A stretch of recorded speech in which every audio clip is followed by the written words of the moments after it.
का जड़ कर्म चेतन बंधकारु कर्म के अवसान का कह कर स्वरूप यथार्थ जग का जो किया उपकार है उसके लिए जिन वाणी माँ को वंदना शत बार है वंदना शत बार है वंदना शत बार है।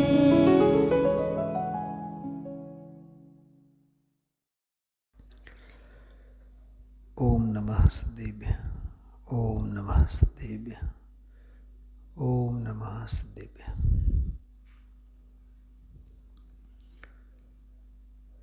अहोभाव ग्रंथने आधारे निर्ग्रंथ मुनिदशा अंगेनी चर्चा આપણે કરીએ છીએ। આજે 330 નંબરના બોલ ઉપર કેવળ જ્ઞાનનો સ્વભાવ અને મુનિરાજોની સાધનાની પરાકાષ્ઠા કેવળ જ્ઞાન સુધી ઠેઠ જે આપણે ચર્ચા આજે લીધી હતી સવારે બપોરે વિષય ઉપર થોડોક અભ્યાસ હું કરતો હતો મને એક વિચાર આવ્યા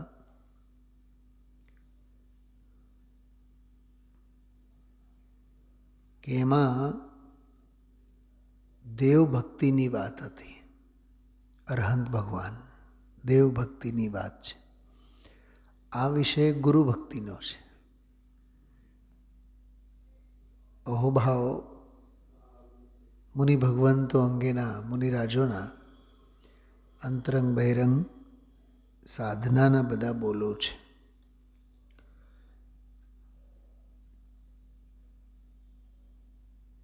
154, 55, 56, 57, 58 આટલા બોલોનો આપણે વિસ્તાર વિગતવાર ચર્ચા શુક્રવાર શનિવારે કરી છે। આજે જો કે 159 થી 63 સુધીના બધા બોલો તો વાંચી ગયા છીએ આપણે, પણ અત્યારે થોડીક ચર્ચા એ વિસ્તારથી કરીએ।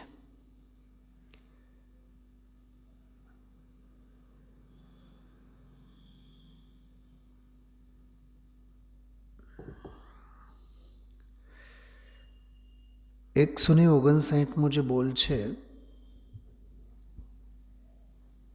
એમાં મુનિ ભગવંતો પણ એટલે મુનિરાજો પણ શ્રાવકોને માટે જિન મંદિર નિર્માણ, પૂજા પ્રતિષ્ઠા, પાત્રદાન માટે, યાત્રા આદિ અંગે સાધર્મીઓને પરસ્પરમાં એકબીજા સાથે મદદ અને વૈયાવૃત્તિની પ્રેરણા આપતા હોય છે એવો એક વિષય છે। આમાં કાલે વાત કરી હતી આપણે। મંદિર નિર્માણ, પૂજા પ્રતિષ્ઠા, પાત્રદાન, યાત્રા, સાધર્મીઓનો પરસ્પર વાત્સલ્ય એ બધું ગ્રહસ્થ ધર્મ છે। ગ્રહસ્થ આશ્રમ, ગ્રહસ્થ ધર્મનું બાહ્ય આચરણ છે। મુનિરાજોને એની સાથે શું લેવું દેવું એક વાત, પણ છતાં શ્રાવકો શ્રાવકાચાર સારી રીતે કરી જાણે તો મુનિપણું આચરણ કરી જાણે। શ્રાવકોને શ્રાવકાચારનો જ ખ્યાલ ન હોય તો શ્રમણાચારનો ક્યાં ખ્યાલ આવે એને? એક વાત। બીજી વાત, શ્રાવકાચારના પાલનમાં માત્ર શ્રાવકપણાનું જ પાલન ન હોય, મુનિપણાનો પણ અભ્યાસ હોય। જેમ કે અણુવ્રત પાલન કરે તો અણુવ્રતોમાં આવી કડકાઈ હોય, આટલી સાવધાની હોય, તો પછી મહાવ્રતમાં કેટલી સાવધાની હોય એવું એને ખ્યાલ આવે. સમજાણું? શ્રાવકોને 5 અણુવ્રતોમાં છેલ્લો હોય પરિગ્રહ પરિમાણ અણુવ્રત. પરિમાણ એટલે મર્યાદા, માપ. મુનિરાજોને પરિગ્રહ પરિમાણ વ્રત ન હોય, પરિગ્રહ ત્યાગ મહાવ્રત હોય. મહાવ્રતોમાં જે 5 મહાવ્રત હોય ને એ પરિગ્રહ ત્યાગ મહાવ્રત હોય. શ્રાવકોને પરિગ્રહ પરિમાણ વ્રત હોય.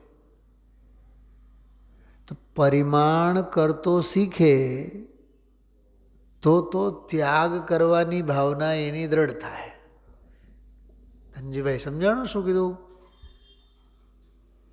પરિમાણ એટલે માપસરનું, ગરજ પૂરતું, પેટીયું રળે એટલું. જેમ શ્રીમદજી કહેતા કે ભાઈ છાશ રોટલાની સગવડતા થઈ એટલે મારી આજીવિકા પૂરી. ઘણા લોકોને 80-80, 90-90 વર્ષ થયા હોય તો એ લાકડીના ટેકે પેઢીએ જઈને બેસવાનું જ. ક્યાંક તો એનો છેવટ, ક્યાંક તો એનો અલ્પ વિરામ. કોક વાર તો મૂકો હવે, દેહ છૂટશે ત્યારે તો બધું જ મુકાઈ જશે. પણ એ મનુષ્ય ગતિમાં, શ્રાવક જીવનમાં, શ્રાવકના જીવનમાં પરિમાણનો અભ્યાસ કરેલો હોય તો બધું જ છોડી મૂકવા રૂપનો પરિગ્રહ ત્યાગ મહાવ્રત પાળી શકે. એમ પ્રેક્ટિસ છે. શિક્ષાવ્રતો છે શ્રાવકોના 12 વ્રતોમાં, જેમ 5 અણુવ્રતોની વાત કરી. અરે 3 ગુણવ્રતો પણ એમ જ છે. દિગ્વ્રત, દેશવ્રત, અનર્દંડ, ત્યાગવ્રત. ત્રણેય દેશકાળ વગેરેની મર્યાદા મુજબ સંયમ પાળવાનું, જવાનું નહીં, આવવાનું નહીં, એવું બધું. મુનિરાજના જીવનમાં ઈજ તો હોય છે. દ્રવ્ય ક્ષેત્ર, કાળ, ભાવની બધી મર્યાદા હોય. તો શ્રાવકાચારમાં, શ્રાવકના જીવનમાં જો એ મર્યાદા બાંધીને જીવી શકવાનો અભ્યાસ કર્યો હશે તો એને મુનિપણું અંગીકાર કર્યા બાદ વાંધો ન આવે. હજી એક બહુ માર્મિક વાત કરું છું, બહુ ધ્યાનથી સાંભળજો. શ્રાવકનું જીવન એટલે શું? આવો સવાલ કોઈ કરે, એનો જવાબ એટલો જ છે, શ્રમણપનાનો પૂર્વાભ્યાસ.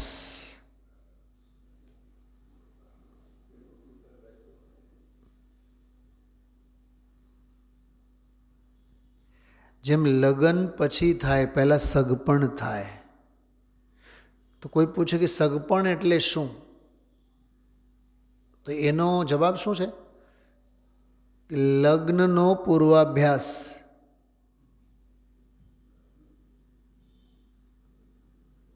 સગપણ થયા બાદ 2 મહિના, 3 મહિના, 4 મહિના, 6 મહિના, જે પણ બેઉ પક્ષ જે નિર્ણય કરે એ કરે, પણ એ એટલા મહિનાઓ, એટલા દિવસોમાં દીકરીને કે દીકરાવાળાને, મૂર્તિયાને પૂર્વાભ્યાસનો કાળ છે કે અમે જ્યારે પતિ પત્ની બનશું તો આપણું દાંપત્ય જીવન, સમજાય છે? દાંપત્ય જીવનનો પૂર્વાભ્યાસ છે સગપણ એટલે. એમ શ્રાવકપણું એટલે શું? કે શ્રમણપણાનો પૂર્વાભ્યાસ. એટલે મુનિ ભગવંતો, શ્રમણો પણ, આચાર્ય ઉપાધ્યાય સાધુઓ પણ શ્રાવકોને મંદિર નિર્માણ અંગે, કેમ કે મંદિર નિર્માણ અંગે માટે કહેવામાં આવે કે ભાઈ તમે પ્રતિમા પધરાવો, પ્રતિષ્ઠા કરાવો, સાક્ષાત અનંત ભગવાન ની પ્રતિકૃતિ ત્યાં વિરાજમાન કરો, દેવગુરુ ધર્મ આદિક ની પૂજા પુરસ્કાર આરાધના એ બધું કરો, તો વ્યવહાર ધર્મને પ્રભાવના કે સ્વાધ્યાય વગેરેનું વાતાવરણ બની રહે. આ મંદિર નિર્માણ દેખાવ માટે નથી, હરીફાઈ માટે નથી. આ તો આત્મકલ્યાણ કરવા માટે, આગમ અધ્યાત્મની સમજણ પૂરી પડે, માર્ગની ઓળખાણ માટે મંદિરો હોય.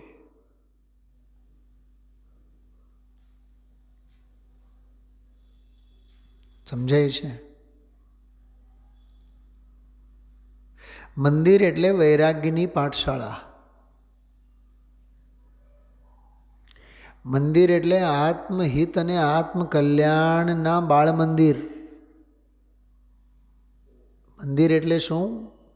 આત્મકલ્યાણ માટેના આત્માર્થીઓને માટે બાળ મંદિર છે. એમની નિશાળ તો જંગલમાં છે. મુનિ બનીને વિચારવાનો એ એમનો નિશાળ છે ખરેખર જીવન. તો મુનિરાજો કેમ મંદિર સ્થાપના કે દાન દયા ધર્મ જાત્રા વગેરે? કે ભાઈ તમે શ્રાવકાચારમાં પાપના ખાડામાં પડેલા છો, 24 કલાક અર્થોપાર્જનમાં જ પડશો તો અનર્થ સિવાય જીવનમાં કંઈ થવાનું નથી. એટલે ઘડી બે ઘડી, કલાક બે કલાક, 4 કલાક કરોડ કમાવતો હોય તો લાખ 2 લાખ, ભલેની એરણની ચોરી કરો પણ સોયનો તો દાન આપો. આ તો કહેવતની ભાષામાં આપણે કહીએ છીએ. આ તો કીધા વિના પણ ઘણા એમ જ કરે છે, એરણની ચોરી અને સોયનો દાન જ. ગુરુદેવશ્રી તો એ આ કહેવતને આ જ અર્થમાં કહેતા હોય. 18-20 કલાક તો હોળી હળગે, કલાક 2 કલાક ધર્મનો કરવા જાય, કુગુરુ પછી ત્યાં એને લૂંટે, ઊંધે દે મારે, તો મંદિર બનાવો, દયા કરો, દાન કરો, અને આ એ લૂંટાઈ જાય હોંશે હોંશે. અને પોતાને એમ સમજે કે આપણે તો બહુ મોટું ધર્મ કર્યું. તો સોયનો દાન છે, એરણની ચોરી છે. તમે છાતી ઉપર હાથ મૂકીને વિચાર કરો ને, આપણે ગ્રહસ્થો કેવી તનતોડ મહેનત હોય છે આપણે આજીવિકા માટે. 2 ટંચના રોટલા બાયડી છોકરાને હાચવવા માટે કેટલી મહેનત. નોકરીવાળાને નોકરીએ ચડવાનો ટાઈમ નક્કી, છૂટવાનો ટાઈમ નક્કી નહીં. જનરલી પ્રાઇવેટ સેક્ટરવાળાને તો કાંઈ સમયની મર્યાદા નહીં.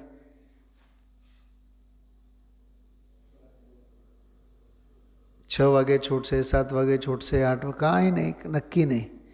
ઓલો બોસ જેમ કહે એમ,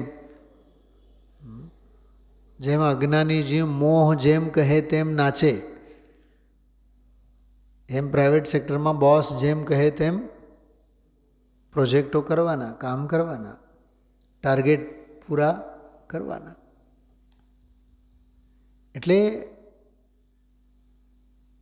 આવા રાગ દ્વેષના વ્યસ્ત ત્રસ્ત એવા જીવનમાંથી પણ સમય કાઢીને કલાક 2 કલાક સ્વાધ્યાય અધ્યયન પૂજા માટે દાન આદિ કરો, જાત્રાદિ કરો, ધંધો વ્યાપાર મૂકીને કોઈક વાર તો 6-8 મહિને 2-4-6 દિવસ માટે જાત્રાએ ઉપડો, તો તમને તીર્થક્ષેત્રો કોને કહેવાય, સિદ્ધ ક્ષેત્રો કોને કહેવાય, ત્યાંના સાધકોએ કેવી રીતે સાધના કરી સિદ્ધિને પામ્યા, એ કાંઈક ને કાંઈક તો તમને બોધ થાય. એવી રીતે મુનિ ભગવંતો શ્રાવકોને માટે શ્રાવકાચારની શિક્ષા આપતા હોય છે. અને અધૂરામાં પૂરું, મેં જે શરૂઆતમાં કીધું, જેને શ્રાવકાચારની જ ખબર નથી, શ્રમણાચાર શું કરી શકે? સ્કૂલોમાં બધાએ જે છોકરાઓ સ્કૂલ લેવલમાં મોનિટર બનતા હોય, પછી સ્કૂલ લેવલમાં GS જનરલ સેક્રેટરી બનતા હોય, ધીમે ધીમે ધીમે પછી ધારાસભ્ય ઉપર આવે, પછી મિનિસ્ટરો થાય. એ રાતોરાત મિનિસ્ટર ન થાય. સ્કૂલ યુનિવર્સિટીના લેવલમાં પણ એ નેતાપનાનો અભ્યાસ, જીએસનો અભ્યાસ હોય ને. હું હતો મારા સ્કૂલમાં, જીએસ હતો 10મામાં. હા, પણ નેતાગીરી મૂકી દીધી. નેતાગીરી આ કરવા જેવી છે. એવું છે, કાંઈ એમાં શું રાખ્યું છે? કશાયોના દંડા મારવાના, માન અભિમાનનું પોષણ કરવાનો. તો આમાં જો એ વાત છે कि 6वें 7वें गुणस्थान में झूलते मुनियों को भी ऐसे उपदेश का विकल्प आता है. ये श्रावकाचारનો ઉપદેશ છે. ચલો, રત્નકર્ણ શ્રાવકાચાર તો લખ્યું કોણે? મુનિરાજે. છે કોને માટે? શ્રાવક માટે. લખે છે શ્રમણ, લખે છે શ્રાવકો માટે. શ્રાવકાચાર નામ જ છે ને એનું. અમિત ગતિ શ્રાવકાચાર, આચાર્ય અમિત ગતિ દેવ, જેમણે સામાયિક પાઠ લખી છે. લખ્યું છે શ્રાવકાચાર. તો શ્રાવકાચાર આવે એટલે એમાં દેવ પૂજા, ગુરુપાસ્તી, સ્વાધ્યાય, સંયમ, તપ, દાન બધું જ આવે કે નહીં? બધું જ આવે. એણે તો ગ્રહસ્થ આશ્રમના દાંપત્ય જીવનમાં શીલ, સદાચાર, સંયમ આદિકની પણ વાતો આવે.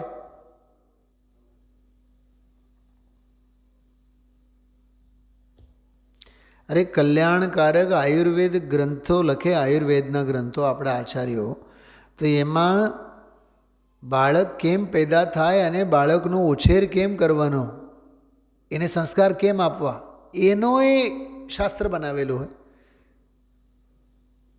તો સાદગી સભર, સદવિચાર સભર, સંયમ સભર એનું જીવન બની રહે અને તત્વ સભર એનું જીવન બની રહે, આરાધના સાધના બની રહે, એવા ઉદ્દેશ્યથી મુનિ ભગવંતો એમને જીન મંદિર, પૂજા પ્રતિષ્ઠા, પાત્રદાન, યાત્રા અને સાધર્મીઓની મદદ, સહાયતા એના અંગે ઉપદેશ આપે.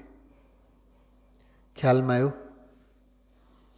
તો એ સ્વામી કાર્તિકેય અનુપ્રેક્ષામાં છે, એના પ્રવચનમાંનો આ બોલ છે. પદ્મનંદી પંચવંશતિકા, જો એ શ્રાવકાચાર જ છે. પદ્મનંદી પંચવંશતિકા પણ શ્રાવકાચારનું શાસ્ત્ર છે. જો એમાં શું કહે છે? निर्ग्रंथ गुरुओं की कृपा से ही यह मार्ग प्राप्त होता है. ऐसे ज्ञान लोचन महान निर्ग्रंथ संत की करुणा से, उनके संग से, उनके परिचय से यह सम्यक ज्ञान रूपी लोचन प्रकट होता है. जो आमा बे बात है. मार्ग कोना थकी छे અને માર્ગે આવેલા જીવની આંખ કેવી રીતે ઉઘડે છે.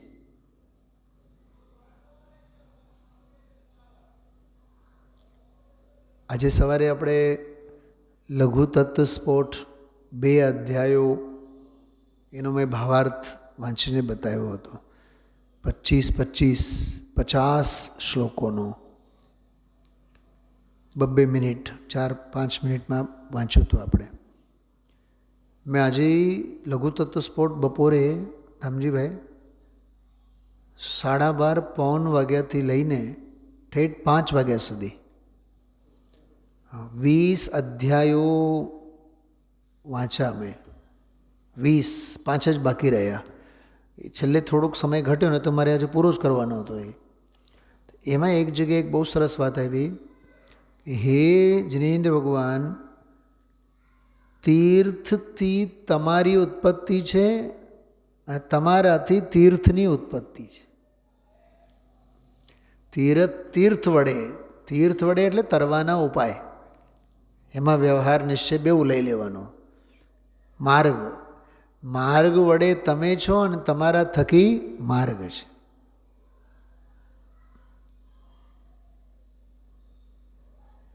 ચલો આપણી વાત કરો ને. આપણા થકી આ પ્રભાવના છે અને આ પ્રભાવના થકી આપણે છીએ. આપણા થકી આ આરાધના છે, આરાધના થકી આપણે છીએ. શ્રાવકો થકી ધર્મની પ્રભાવના છે, ધર્મની પ્રભાવના થકી શ્રાવક છે. તો અરસપરસ છે ને, એવી સરસ વાત આવી ત્યાં. એટલે આમાં એ કહે છે કે નિર્ગ્રંથ ગુરુઓની જ કૃપા છે કે આ માર્ગ આપણને મળેલ છે. સમજો કે આ બેન શ્રીના વચનામૃત અંતેવાસી શિષ્યાઓમાં, બ્રહ્મચારી બહેનોમાં કોઈને પણ જો આવા વિકલ્પો ન આવ્યા હોત કે આ બેન બોલે છે, બેન શ્રી લખી રાખીએ, જો વિચાર ન આવ્યા હોત તો પુસ્તક આપણા હાથમાં હોત તો એ કઈ ધન્ય ઘડી હશે. અને જે સ્વાનુભૂતિ દર્શન છે ને, સ્વાનુભૂતિ દર્શન જે બીજું બેનશ્રીના મુખ્ય 2 ગ્રંથો જ છે, 2 પુસ્તકો જ છે, બેનશ્રીના વચનામૃત અને સ્વાનુભૂતિ દર્શન. સ્વાનુભૂતિ દર્શનના જે પ્રશ્નોત્તર બધા લખેલા છે એમાં મુખ્ય જે છે બ્રહ્મચારી બહેનોમાં, એ ગુજરી ગયા. હવે હું એની ઘરે 3 દિવસ જઈને રોકાણો હતો સોનગઢમાં. અને આપણા માનસસ્તંભનો પંચકલ્યાણક પ્રતિષ્ઠા જ્યારે થઈ હતી, માનસસ્તંભની આપણી અહીંની 64-65માં જ્યારે થયેલી છે, તો એનો એક વિડીયો હતો. એ વિડીયોમાં કોમેન્ટ્રી ભરવાનો હતો પાછળથી. વિડીયો તો હતી જ, પણ શોભાયાત્રા ચાલે છે, માનસસ્તંભ ઉપર પ્રક્ષાલ કરવામાં આવે છે, ભગવાન વિરાજમાન થાય છે, ગર્ભ કલ્યાણક, જન્મ કલ્યાણક, પંચકલ્યાણકની ઝાંકીઓ એ વિડીયો હતી. એ વિડીયો એડિટ કરીને એક બનાવેલો. એમાં બેકગ્રાઉન્ડમાં કોમેન્ટ્રી દેવાની હતી. એના માટે હું 3 દિવસ ગયો હતો એની ઘરે. ઓલો ગોગીદેવી આશ્રમ છે ને, ગોગીદેવી આશ્રમમાં અંદરમાં જઈએ, ગેટ પાસે જ પહેલો જ બંગલો એનો, ઉષાબેન, બ્રહ્મચારી ઉષાબેન. હવે સ્વાનુભૂતિ દર્શનના જે પ્રશ્નોત્તરો બધા લખેલા છે એમાં સૌથી વધારે ભૂમિકા એ ઉષાબેનની છે. એવી રીતે આ વચનામૃત બ્રહ્મચારી બહેનોને જો લખી રાખવાનું, ટાંકવાની જો વિકલ્પો ન આવ્યા હોત તો આજની તારીખમાં આપણી પાસે આ શાસ્ત્ર ન હોત. સીધી વાત છે.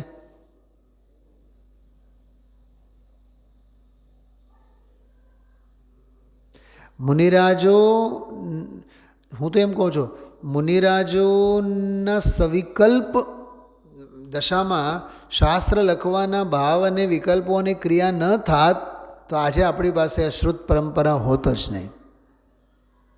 તમે કલ્પના કરો, ગુરુદેવશ્રી ન હોત તો, આચાર્ય કુંદકુંદેવ ન હોત તો, કોઈ પણ વ્યક્તિનો મહિમા એની અગત્યતા એની ગેરહાજરીમાં કલ્પીને જુઓ. દાંત ન હોત તો, આપણા મોઢામાં દાંત ન હોત તો, અરે આ જે દુનિયાને આપણે જોઈએ છીએ, આંખો જ ન હોત તો વિચાર કરો. આંખો, આ પ્રજ્ઞાચક્ષુઓના કેવા હાલ છે તમે જુઓ. લાકડીના ટેકે ગમે ત્યાં જતા હોય બિચારા, દુનિયા નિહાળી ન શકે. તો જે આંખો વડે દુનિયાને નિહાળે છે એ આંખો ન હોત તો ત્યારે આંખોનો મહિમા આવે. રસોઈમાં મીઠું ન હોત તો, મીઠાની ગેરહાજરી હોય તો એની હેડકી આવે, હોય ત્યારે એની કદર થાય છે આપણને. શાક બકલમાં મીઠું હોય છે ત્યારે મીઠાની યાદ આવે છે, નથી આવતી ને? ન હોય ત્યારે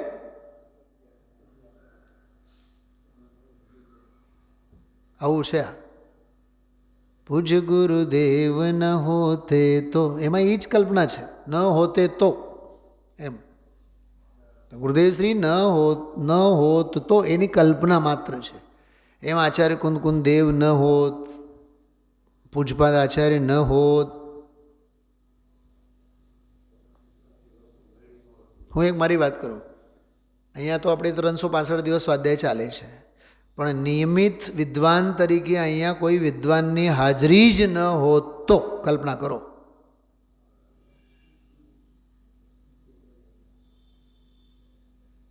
કંઈક કીધું મેં, શું કહેવા માગું છું સમજી ગયા હોય તો, સમજદાર હોય તો સમજાઈ જાય.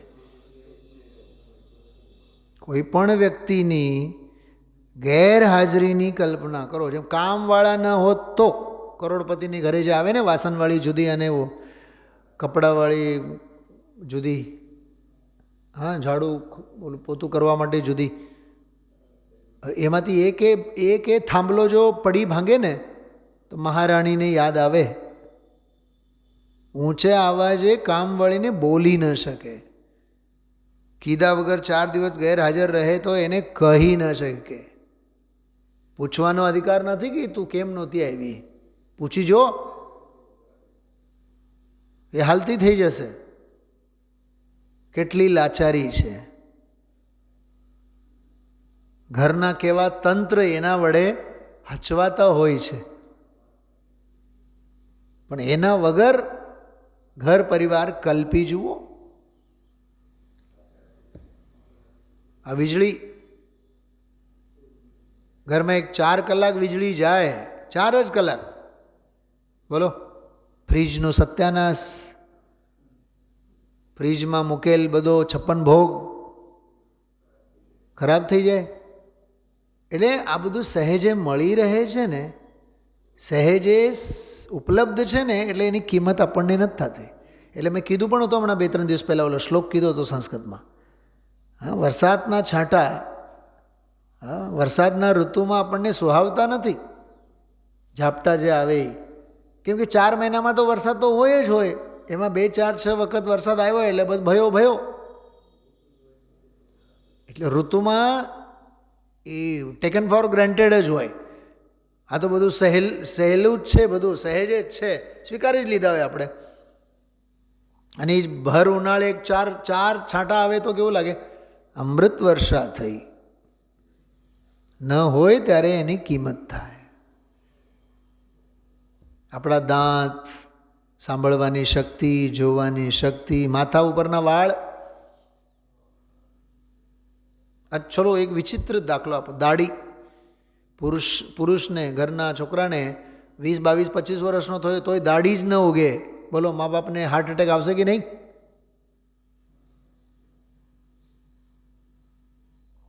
એના માટે દવાખાનાના ચક્કર મારે જો ને, આને દાઢી જ નથી ઉગી, હજી 25 વર્ષનો થયો. કેમ? કેમ કે એના વગર એની અધુરાશ, એની અપૂર્ણતા ખ્યાલમાં આવે છે. એમ દેવ, ગુરુ, ધર્મ, મુનિ, ભગવંતો, એમની સવિકલ્પ દશા, એમનો શુભોપયોગ, એમની સાધના.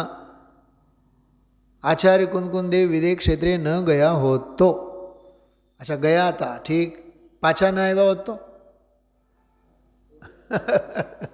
બોલો.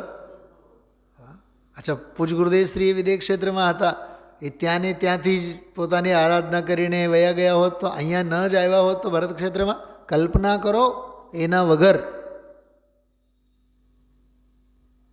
પણ આપણી ટેવ જ નથી. મળે છે ને તો અમને ક્યાં મેળવવાની પડી છે.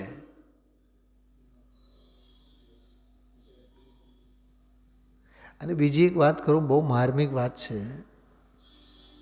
આ જીવને છે ને ઓપ્શન્સ ઘણા છે.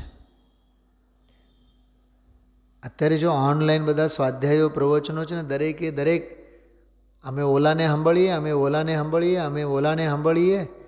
એમ કરીને જે ઘરમાં મળતું હોય એની દરકાર મૂકી દીધા છીએ આપણે.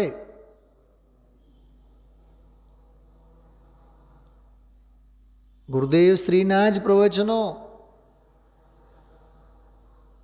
બીજે જ્યાં ચાલતા હોય, બીજે જ્યાં અડધી કલાક, 15 મિનિટ, 20 મિનિટ, એનો લાભ અહીંયા જે કલાક સુધી ધોધ વરસતો હોય, અમને અનુકૂળતા નથી, અમારી સગવડતા મુજબ નથી. કેમ કે અમે તો સગવડીઓ ધર્મ કરવામાં માનીએ.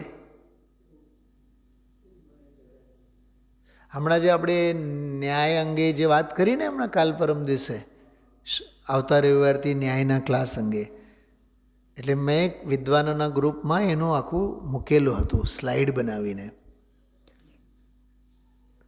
મને આજે સોમવાર ને કાલે રવિવાર, ગઈકાલ રવિવાર, 2 જ દિવસમાં કમસે કમ 50 ફોન આવ્યા, હિન્દી પ્રાંતના, અમેરિકા વિદેશમાંથી પણ આવ્યા. હવે સ્લાઇડ ક્યાંક ફરતું થઈ ગયું હશે.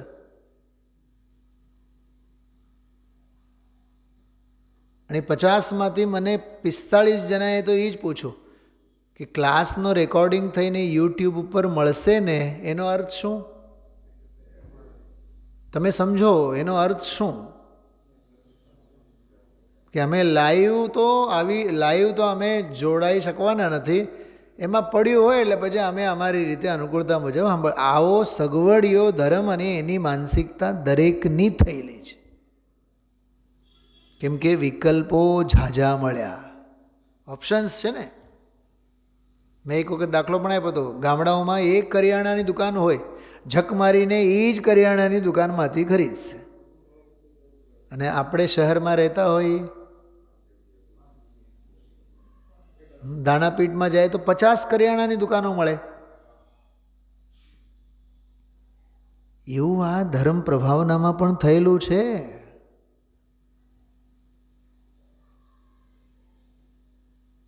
અને સરવાળે આ વિરાધના, અવજ્ઞા, અવિનયનો જ એક ખાતું છે. એટલે મૂળ મરમની વાત, ગુરુઓની કૃપાથી જ આ બધું માર્ગ છે. નિર્ગ્રંથ મુનિ ભગવંતોની કૃપાથી જ આ માર્ગ, શ્રાવક ધર્મ, મુનિ ધર્મ, શ્રાવકાચાર, શ્રમણાચાર, મોક્ષ માર્ગ, એનો નિશ્ચય, એનો વ્યવહાર. અરે દેવ પ્રત્યેનો વ્યવહાર, ગુરુ પ્રત્યેનો વ્યવહાર, શાસ્ત્ર પ્રત્યેનો વ્યવહાર. આવો બધો માર્ગ જે છે આપણને મળેલો છે. તો જ્ઞાન લોચન મહાનિર્ગ્રંથ સંત શબ્દ તો જો કાલે પણ મેં આપ સૌને કીધું હતું. જ્ઞાન લોચન, આગમ ચક્ષુ સાહુ. પ્રવચન સારમાં શ્રમણ મુનિ ભગવંતો આગમ ચક્ષુવંત હોય છે, આગમની આંખ હોય છે એમની પાસે. તો એવા જે જ્ઞાન લોચન મહાનિર્ગ્રંથ સંત, એમની કરુણાથી, એમની કરુણાથી, એમના સંગથી, ઉનકે સંગ સે, સંગતિમાં રહેવાથી, અને ઉનકે પરિચય સે. જો માત્ર સંગતિમાં રહેવાથી કંઈ નહીં થાય. કરુણા તો એમનામાં અખૂટ ભરેલી છે. સંગ પણ તમે સૌભાગ્ય કરો છો, સાથે રહો છો, પણ સાથે રહીને પરિચય નહીં કેળવો તો? અત્યારે હું મારો જ એક દાખલો આપું. 28 વર્ષોથી હજારો લોકો છે કે નહીં સાથે? હજારો નહીં કહું તો સેંકડો તો છે કે નહીં સાથે? પણ પરિચય કેટલા મેળવે છે આપણો? બોલો. વિદ્વાનની સાથે રહેવું અને વિદ્વાનના પરિચયમાં આવવું, બેઉમાં ફેર છે કે નહીં? સાથે રહેવું એ તો ક્ષેત્રાંતર થયું. પરિચય મેળવવો એ પુરુષાર્થનો પાયો છે, ગરજ છે. પરિચય મેળવવો એ ગરજ છે.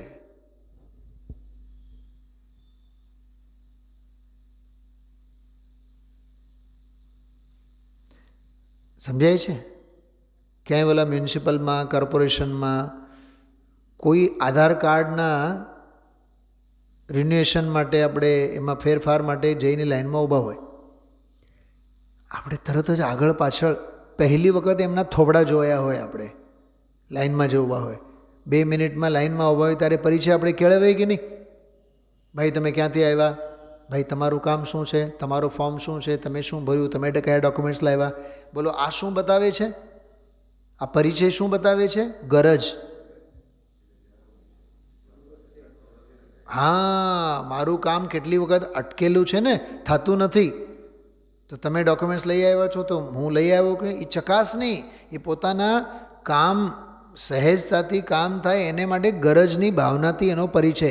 એમ કોઈ વિદ્વાન મળ્યા હોય એ સૌભાગ્ય થયો, પણ વિદ્વાનનો પરિચય મેળવો, બેસો, એનાથી તમને 2 નહીં કરોડો બાબતો સમજવા જેવી, જાણવા જેવી મળશે.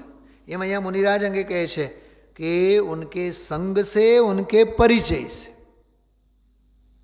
यह सम्यक ज्ञान रूपी लोचन प्रकट होता है.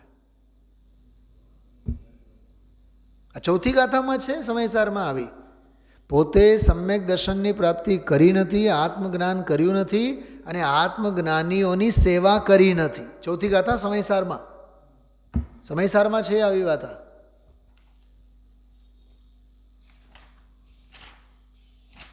જો પોતામાં અનાત્મજ્ઞપણું હોવાથી, એટલે પોતે નથી જાણતો, અને પોતામાં અનાત્મજ્ઞપણું હોવાથી એટલે પોતે આત્માને નહીં જાણતો હોવાથી, અને બીજા આત્માને જાણનારાઓની સંગતિ સેવા નહીં કરી હોવાથી, એ આ બોલ છે. પોતે જાણતો નથી અને જાણકાર પાસેથી જાણવાની કોશિશ કરતો નથી. આને કહેવાય અવળચંડાઈ, અભિમાની. અને વિવેકી સજ્જનો તો કોઈ દિવસ સામેથી સલાહ તો આપવા માટે જવાના નથી. ગરજ હોય તો આવો.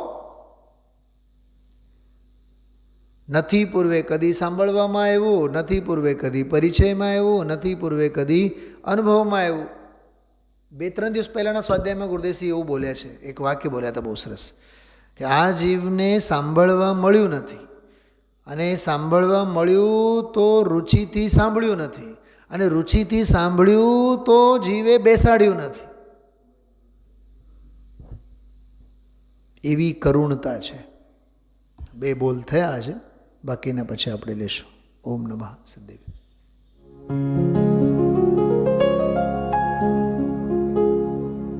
निज निधि निज में बताए यह अनंत उपकार है, उसके लिए जिन वाणी माँ को वंदना शत बार है, वंदना शत बार है, वंदना शत बार है.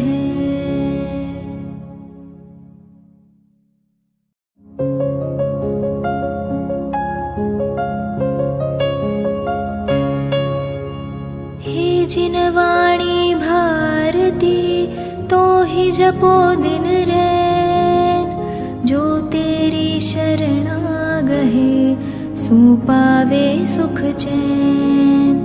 जा वाणी के ज्ञान ते सूझे लोकालोक, सो वाणी मस्तक नवो सदा देत हो ढोक, सदा देत हो ढोक.